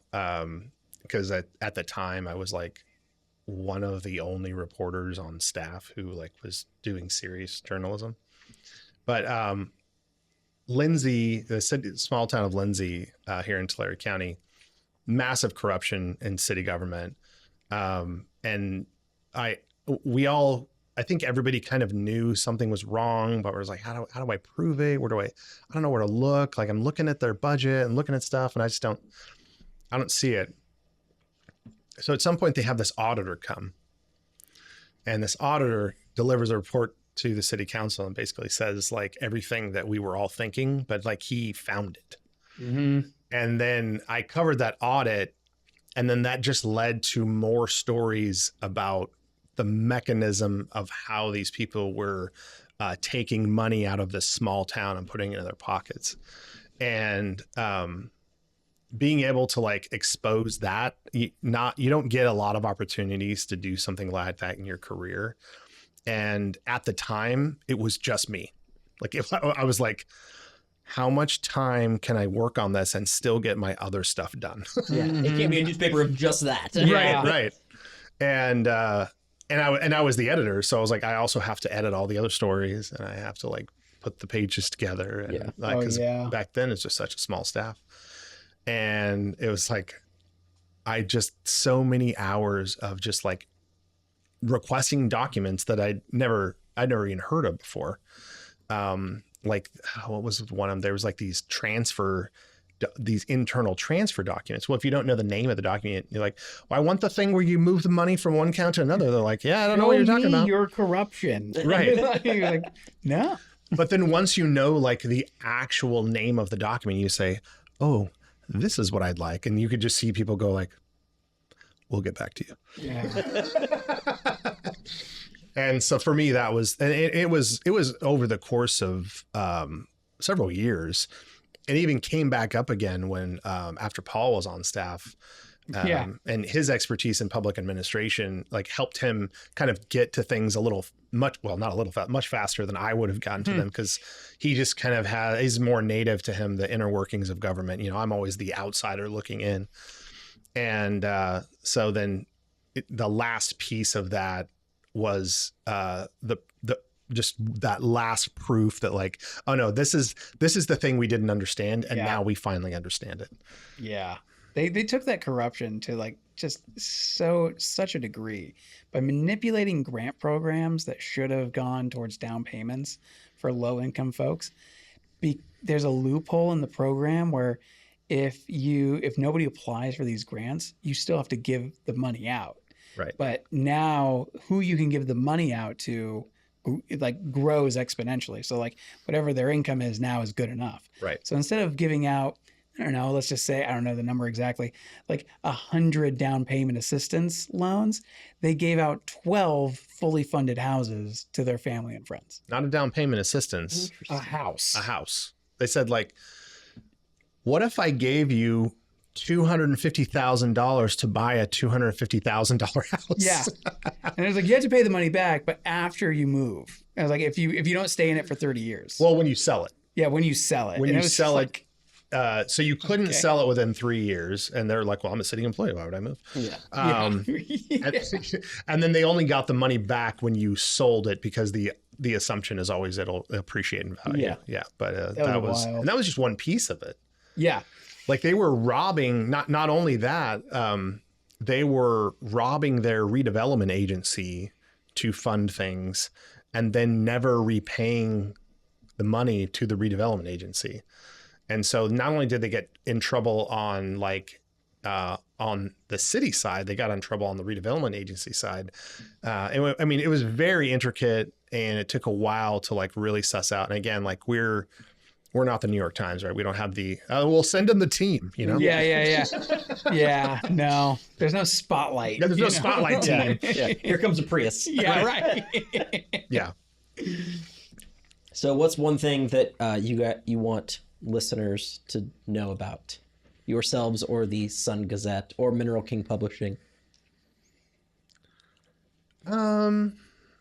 I think for me, it's always, look, if you in your heart of hearts really think that our publication is biased or disingenuous or not telling you the whole story, I tell people, like, I will sit down with you. We can have coffee, we can have a beer, we can have soda, whatever you want, and you can ask me whatever questions you want. And I just think that in this world that we live in, people, I think one of the disservices newspapers did to their communities is separating themselves from the community, making themselves aloof and not available and not accessible. So for me, it's like, we are fully accessible. You'll see us in the community. We have events where we invite you to come. I mean, obviously we don't get everybody, but we give everyone the opportunity to come and talk to us in a public setting, right? This isn't a closed door conversation. You can ask me whatever you want in front of whoever you want. Yeah. So we are about as transparent as a private company can be with definitely with our mission statement and like how we price things and all of that stuff. So, and I'm always willing to talk to people about those things. You know, the message that I try to hand out to folks anywhere that I can, and they're in a place to accept it, is that information is your greatest asset always.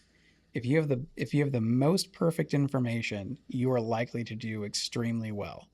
But if you have imperfect information, which most information is imperfect to a degree, like you're likely to do far better with the most perfect information that you can get.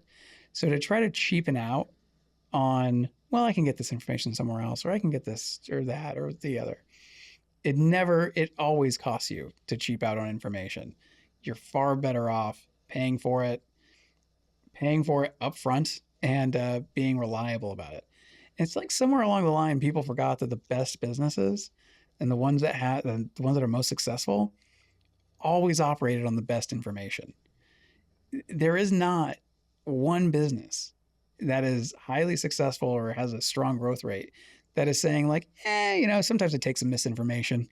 Like, no, they never do, ever. They're always reading. They're always staying up to date on current events. They're always researching. They're always, they're getting their automobile degree, which is like, it's Audible books, it's podcasts, it's all those things. Yeah. And those people are always better off than the people who are just looking to escape with information or something like that. So if you're a serious person, you take information seriously. Thanks, man. Yeah, no, this is great. For having us. I think I read 4 of my questions. Oh, well, but that's what I wanted. Yeah. Good. I have to have something to go to, but you just don't know where conversations are going to go.